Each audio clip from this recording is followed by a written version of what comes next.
कितीही ठरवू दे माझा रुटीन का लागत नाही तेवढ्यातच माझा ट्रायपॉडसुद्धा हरवला. आज मी केलं होतं चिकन कोल्हापुरी आणि तांबडा रस्सा आणि त्याचबरोबर नाचण्याची भाकरी. खरं तर हा बेत स्पेशल सचिनला ऑफिसमध्ये म्हणजे त्याच्या हॉटेलला नेऊन द्यायचा होता, त्यासाठी तयारी होती. तर मंडळी, आज शाळेचा पहिला दिवस होता. मुलांना पटकन आवरलं आणि त्यांना शाळेत सोडायला जायचं होतं.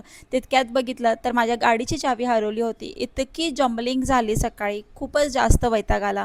काहीच कळत नव्हतं की नेमकी सुरुवात करायची कुठून. मला वाटलं होतं की शिवचरण खूप जास्त रडेल. खरं तर कालपर्यंत तो म्हणत होता की मला नाही जायचं ऑर्किड इंटरनॅशनलला, मला नाही जायचं. परंतु सकाळी उठल्यानंतर बघितलं तर ही वॉज सो एक्सायटेड आणि मस्तपैकी तयार झाला. आणि त्यांनी चहा, टोस्ट वगैरे किंवा मिल्कशेक काहीच घेतला नाही. त्याने बनाना खाणंच प्रेफर केलं. मस्त बनाना खाल्ला. आम्ही ऑटो केली आणि फटाफट निघालो. खरं तर आम्हाला 10 मिनटं लेट झालं होतं, पण त्यांची प्रेयर्स अजून स्टार्ट व्हायची होती. युजुअली मी 8 वाजता त्यांना ड्रॉप करते, पण आज खरंच लेट झालं होतं.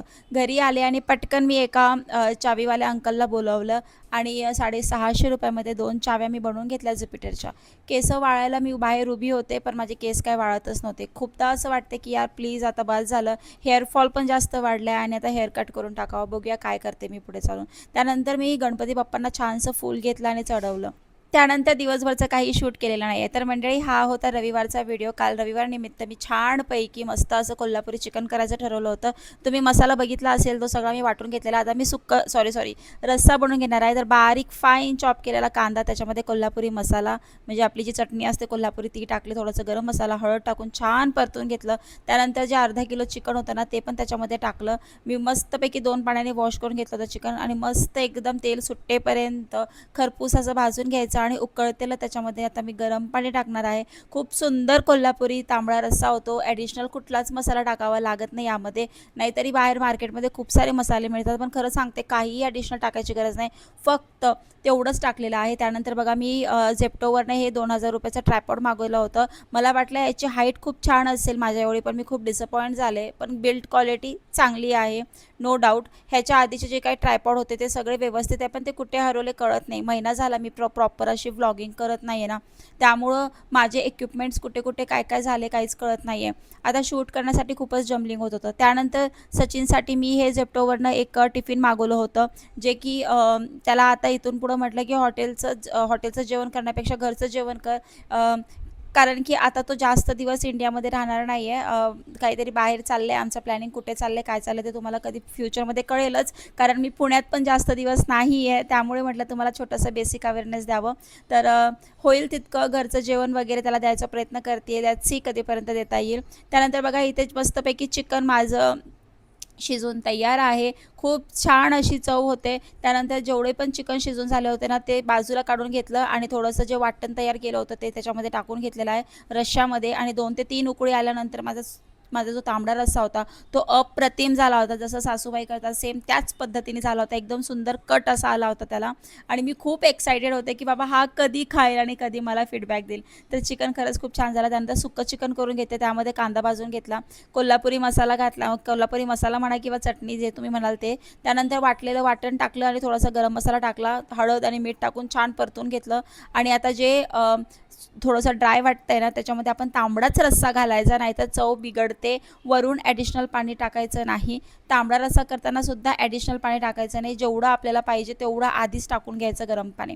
तर इथे छानपैकी माझं सुक्कं चिकन आता एकदम होऊन जात आहे. तोपर्यंत आता मी नाचण्याची भाकरीची तयारी करणार आहे. पण त्याआधी मी तुम्हाला दाखवते की माझ्याकडं ना माझा गॅस संपला आहे, त्यामुळं Agaro regency multipurpose kettle with steamer 1.2 litre मी हे कायम घरामध्ये ठेवते. हे 360 डिग्रीवरती एकदम रोटेट होतं, काहीच लोड नाही आहे. ह्यामध्ये मी सगळं काही करू शकते मंडळी, लिटरली सगळं काही. आमटीही करू शकते, दूध गरम करू शकते, स्टीम करू शकते, बेक करू शकते, सगळं काही यामध्ये होतं. यासोबत आपल्याला बऱ्याच गोष्टी मिळतात, त्यापासून आपण बरंच काय काय करू शकतो. लाईक हे बघा, हे मी स्टीम केलेलं आहे बटाटे सकाळी. गॅस किंवा इंडक्शनचं काम माझं इथे खरंच वाचतं आणि मी खूप ग्रेटफुल आहे की मला ना ह्या गोष्टी छोट्या छोट्या खूप हेल्प करतात किचनमध्ये. आता इथं दूध तापून घेतलेलं आहे. दूध फक्त दूधच नाही तर मी यामध्ये चहासुद्धा करते आणि हे क्लीन करणंसुद्धा खूपच इझी आहे. चहा करण्यासाठी सुद्धा काही नाही, फक्त पाणी टाकलं आणि रेग्युलर आपण चहा जसं करतो ना तसंच करायचं. बटाटे उकळायचे, व्हेजिटेबल स्टीम करू शकतोय, फोडणी देऊ शकतोय, भात करू शकतोय, मॅगी आणि मोमोज बऱ्याच गोष्टी आपण यात करू शकतो. तर हे जे तुम्ही न्यू मॉम असाल किंवा तुम्ही पीजीमध्ये राहत असाल किंवा कुठेही राहत असाल, एकटे असाल, तर तुम्ही हे तुमच्या घरामध्ये नक्की ठेवा. कारण की हे तुम्हाला खूप हेल्प करणार आहे. खूप इझी आहे आणि एक प्लस रिझनेबल प्राईस रेंजमध्ये सुद्धा मिळतं. डिस्क्रिप्शनमध्ये तुम्हाला मी लिंक दिलेली असेल, तुम्ही तिथे जाऊन हे परचेस करू शकताय आणि इझी टू यूज आहे बघा आणि क्यूटसुद्धा आहे.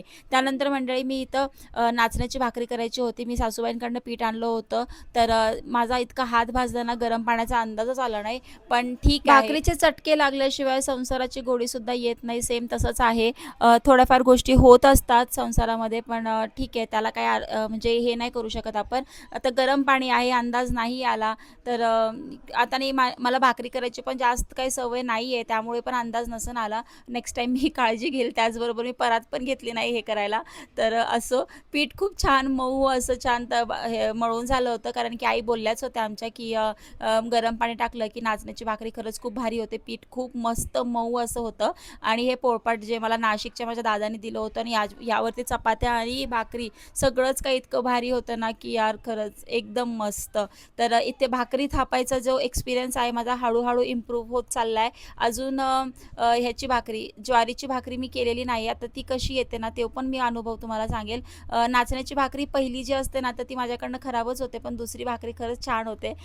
मे बी हळूहळू प्रॅक्टिस करून ह्या सगळ्या गोष्टी सॉल्व्ह होतील, जेणेकरून कधीतरी मी सासू सासऱ्यांना सुद्धा माझ्या हातची भाकरी खाऊ घालेल. कारण की दरवेळा मी जाते त्यावेळेस मी भाकरी करत नाही, आईच करतात. पण आता अशी भाकरी येते आहे, तर एवढी काय पातळ पण नाही आणि एवढी पण जाड पण नाही, एकदम व्यवस्थित भाकरी झालेली आहे. आणि बेसिकली सचिनला नाचण्याची भाकरी खूप आवडते. आल्यापासून आम्ही गावाकडनं कंटिन्यू तर नाचण्याचीच भाकरी खातोय आणि कधीतरी तांदळाची. ज्वारीची भाकरी अजून करायची आहे मला. तर हे जे कंटेनर आहे ना ते मी 1100 का नाही नाही नाही नाही नाही 1900 रुपयाला काहीतरी घेतला आहेत याच्या मिशू नाही, सॉरी, झेप्टोवरून. तर खूप मस्त आहे, क्वालिटीसुद्धा एअरटाईट आहे कंटेनर आणि दिसायला पण छान दिसतात. तर 2 भाकरी झाल्या होत्या, तोपर्यंत टिफिन वाढून घेतलं. तिसरी भाकरी केली. सचिन बोलला होता की 3-3.5 भाकरी पाठव, कारण की त्याच्यासोबत दुसरे पण जण आहेत, ते जे जेवणार आहेत हॉटेलमध्ये, त्याचे बॉस वगैरे असतील किंवा कलिग असतील, जे कोणी असेल ते. तर छानपैकी टिफिन पॅक केलं. 2 ठिकाणी रस्सा दिला, म्हटलं जास्त असू दे ना. आणि इंद्रायणी तांदूळ जो मी ऑनलाईन मागवला आहे, तुम्हाला पाहिजे असेल तर देईल. त्यांचं हे 100 रुपये किलोला मी 10 किलो तांदूळ घेतलेले आहेत. खूप छान आहे इंद्रायणी तांदळाचा वास, एकदम जसा आपल्या गावाकडे असतो ना सेम तसाच आहे, प्युअर आहे. त्यानंतर पटकन निघाले.